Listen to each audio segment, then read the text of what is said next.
الحمد لله الذي هدانا لهذا وما كنا لنهتدي لولا أن هدانا الله، والصلاة والسلام على رسوله محمد وعلى آله وأصحابه ومن والاه. قال الله تبارك وتعالى في القرآن العظيم: فأعوذ بالله من الشيطان الرجيم.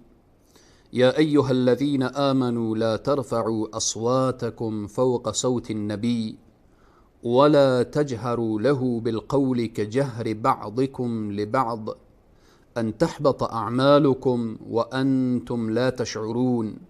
صدق الله العظیم. خدمت همه عزیزان و بزرگواران، السلام علیکم و رحمت الله تعالی و برکاته. همه شما عزیزان و بزرگواران را در برنامه آداب اسلامی خوش آمدید میگویم. بحث ما پیرامون ادب به همراه رسول صلی الله علیه و سلم. چگونه ادب داشته باشیم در مقابل رسول صلی الله علیه و سلم، یا آداب به همراه رسول صلی الله علیه و سلم چگونه هست؟ ادب در مقابل رسول صلی الله علیه و سلم یا ادب به همراه رسول صلی الله علیه و سلم شاید در ذهن تو خواهر و تو برادر چنین سوال خلق بشه که رسول صلی الله علیه و سلم از دنیا رفتن، ما که رسول صلی الله علیه و سلم را نمیبینیم که با اونها چگونه ادب داشته باشیم و چگونه با اونها تعامل داشته باشیم. این چگونه بحث است؟ ادب با رسول صلی الله علیه و سلم. آیه‌ای که تلاوت شد، الله سبحانه و تعالی میفرمایه: یا ایها الذین آمنو، ای کسانی که شما ایمان آورده اید، ای اهل ایمان. تو خواهر مسلمان، تو برادر مسلمان را الله سبحانه و تعالی مخاطب میکنه: یا ایها الذین آمنو لا ترفعوا اصواتکم فوق صوت النبی. شما متوجه باشید که صدایتان بالاتر نره از صدای پیامبر اکرم صلی الله علیه و سلم. لا ترفعوا اصواتکم فوق صوت النبی ولا تجهروا له بالقول كجهر بعضكم لبعض. با او چنان صدای خود را بلند نکنید که مثلی که شما با همدیگر حرف میزنید صدای خود را بالای صدای همدیگر پایین و بالا میکنید. متوجه باشید که اگر صدای شما بالا رفت، ان تحبط اعمالکم و انتم لا تشعرون. شما متوجه باشید که اعمال شما حبط میشه. متوجه باشید و انتم لا تشعرون. آیا شما این احساس را دارید که در مقابل و در مجلس رسول صلی الله علیه و سلم اگر ادب رعایت نشه چی عواقبی خواهد داشت؟ این آیه مبارکه را مفسرین میفرمایند که این آیه ارتباط میگیره در حیات رسول صلی الله علیه و سلم و بعد از حیات رسول صلی الله علیه و سلم. چگونه بعد از حیات رسول صلی الله علیه و سلم؟ در حیات رسول صلی الله علیه و سلم واضح است. اصحاب رسول صلی الله علیه و سلم نشسته بودند در کنارشان، در مجلسشان، در مسجدشان. اما الان چگونه؟ امروزه اگر رسول صلی الله علیه و سلم در بین ما نیستن، اقوال رسول صلی الله علیه و سلم بین ما هست. اگر رسول صلی الله علیه و سلم در بین ما حیات ندارن و نیستن، وقت مسجد رسول صلی الله علیه و سلم، مسجد النبوی برای ما میسر میشه و میریم، مسجدشان هست. وقتی به مقابل مرقد رسول صلی الله علیه و سلم برابر میشیم و ایشان را سلام میکنیم، سلام کردن با رسول صلی الله علیه و سلم هست.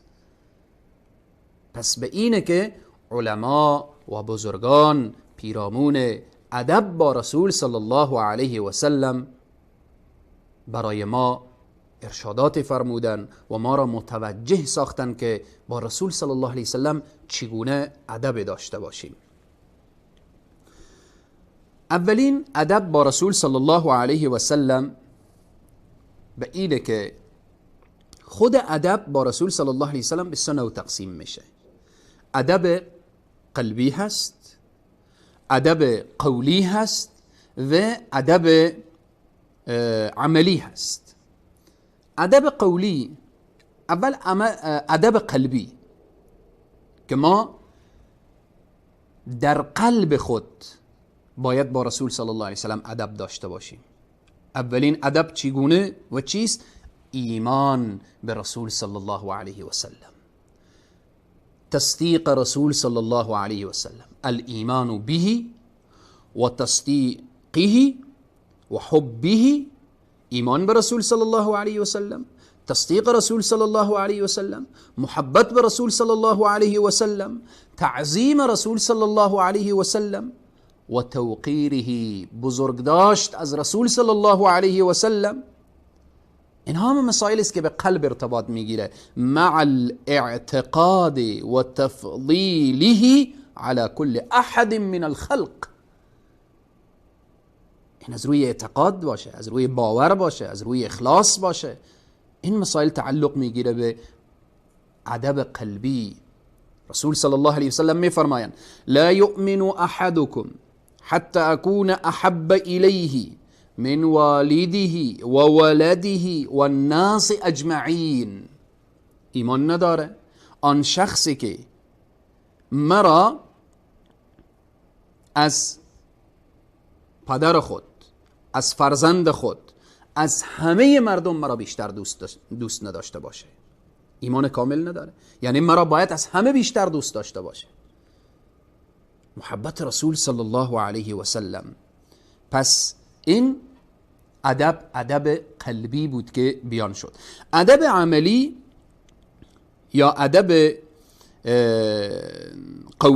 قولی اینه که رسول صلی الله علیه و سلم، الله سبحانه وتعالى میفرماید یا ایها الذین آمنوا لا تقدموا بین یدی الله ورسوله واتقوا الله ان الله سمیع علیم. کسانی که ایمان آورده اید، الله سبحانه و تعالی اشاره میکنه و ما را متوجه میسازه، لا تقدموا بین یدی الله و رسوله. این آیه مبارکه ای کسانی که ایمان آورده اید، فرا روی خدا و رسولش پیشدستی نکنید. وقتی سخن خدا و سخن پیامبر را میشنوید، شما دیگه حرف پایین و بالا نداشته باشید. فإن تنازعتم فی شیء فردوه الی الله و رسوله. الله سبحانه و تعالی در این آیه ما را متوجه میسازه به این که ادب قولی با رسول صلی الله علیه و سلم، وقتی که به ما حدیث رسول صلی الله علیه و سلم پیش میشه، حدیث صحیح، وظیفه ما چیست؟ چی باید کرد؟ یک انسان با ادب که ادبش با رسول صلی الله علیه و سلم درست باشه و او را بگیم انسان مؤدب است، اینه که وقت حدیث صحیح رسول صلی الله علیه و سلم را میشنوه بگه سمعنا و اطعنا، شنیدم و اطاعت کردم، بدون چون و چرا باید قول رسول صلی الله علیه و سلم را بپذیره. اگر قیل و قال آورد، این انسان نمی شود گفت انسان با ادب است، نمی شود گفت که ادبش با رسول صلی الله علیه و سلم درست شده. به اینه که امام مالک رحمه الله در لحظات اخیر عمر مبارک سر مبارک گذاشته بود، اشاره میکنن امام مالک رحمه الله که مرا بنشانید. امام مالک را می نشانن. سبحان الله، ببینید بزرگان دین چگونه ادب با رسول صلی الله علیه و سلم و با اقوال رسول صلی الله علیه و سلم داشتن. امام مالک وقتی که نشستن، حدیثی از رسول صلی الله علیه و سلم را بیان کردن و باز گفتن سرم را بگذارید. نمیخواستم که سرم گذاشته باشه حدیث رسول الله را بر زبان بیاورم. الله اکبر، الله اکبر. گوش کن ای کسی که تو طالب حدیث هستی، ای کسی که تو مدرس حدیث هستی، ای کسی که تو تدریس حدیث را داری، حدیث را درس میدی، حدیث را درس میخوانی، گوش کن سخن امام مالک را. میگه نمیخواهم سرم گذاشته باشه و حدیث رسول الله صلی الله علیه و سلم را به زبان بیاورم. پس به مقابل سخن رسول الله صدای خود را بلند نکن. وقتی کسی برای تو گفت قال رسول الله صلی الله علیه و سلم، جا در جا تسلیم شو. حدیث صحیح را وقتی شنیدی، پس به اینه که ادب با رسول صلی الله علیه و سلم، ادب قولی اینه که سخن رسول الله را وقتی شنیدید به جان و دل بپذیر. از جمله آداب قولی اینه که الله سبحانه و تعالی میفرماید ان الله و ملائکته یصلون علی النبی یا ایها الذین آمنوا صلوا علیه و سلموا تسلیما. اللهم صل على محمد وعلى آل محمد كما صليت على إبراهيم وعلى آل إبراهيم إنك حميد مجيد. اللهم بارك على محمد وعلى آل محمد كما باركت على إبراهيم وعلى آل إبراهيم إنك حميد مجيد. یعنی کثرت درود بر نبی کریم صلی الله علیه و سلم، این از جمله ادب قولی هست. ادب عملی اینه که الله سبحانه و تعالی میفرماید قل ان کنتم تحبون الله فاتبعونی یحببکم الله. ادب عملی اینه که نماز تو چنان نمازی باشه که رسول الله میفرمایند صلوا کما رأیتمونی، نماز بخوانید مثل که من نماز خواندم، مثل که مرا میبینید که چگونه نماز خواندم. خذوا عنی مناسککم، حج چنان حج کنید که من حج کردم. یعنی عباداتی که رسول صلی الله علیه و سلم انجام دادن، وقتی ما امروز نماز میخوانیم، روزه میگیریم، حج میریم، زکات میدیم، همه این عبادات ما باید متابعت از رسول صلی الله علیه و سلم. این میشه ادب با رسول صلی الله علیه و سلم. رسول الله صلی الله علیه و سلم در تمام عرصه ها، در سخنانشان چی قولی هست، چی فعلی هست، چی تقریری هست، ارشادات رسول صلی الله علیه و سلم در تمام عرصه رسول صلی الله علیه و سلم برای ما اسوه هستند. لقد کان لکم فی رسول الله اسوه حسنه. پس به اینه که این آداب قلبی، آداب قولی و آداب عملی را باید رعایت کرد، می شود ادب با رسول صلی الله علیه و سلم. بعد از نزول این آیه مبارکه، وقتی که نازل شد یا ایها الذین آمنوا لا ترفعوا اصواتکم فوق صوت النبی، سبحان الله، ادب صحابه را متوجه شوید. ثابت ابن قیس در خانه خود می نشینه و شروع میکنه به گریه کردن.